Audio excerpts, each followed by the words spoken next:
A, B, C can fill a tank in 6 hours after working for together for 2 hours.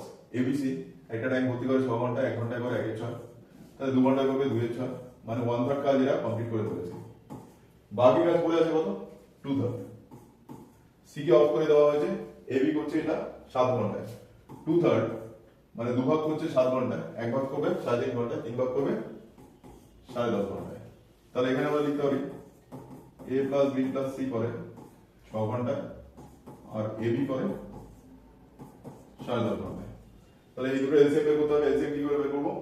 বড় যে সংখ্যাটা আছে তার মাল্টিপল এমন বের করবো যাকে 6 দিয়ে ভাগ করা যায়। এটাকে ডাবল করলে আসবে 21, 6 দিয়ে ভাগ করা যায় না। 21 কে ডাবল করলে কত আসবে? 42। 42 কে 6 দিয়ে ভাগ করা যায়, তাহলে এখানে 42 লিখলাম। 42 কে 6 দিয়ে ডিভাইড করলে 7 আর 10.5 দিয়ে ভাগ করলে 4। তাহলে এদের ডিফারেন্স কত আসছে? 3। তাহলে সি এর ক্যাপাসিটি আমরা কত লিখবো? 3। 3 দিয়ে 42 কে ডিভাইড করলে কত হবে? 14 আওয়ার। বুঝতে পারছো অঙ্কটা? ওকে।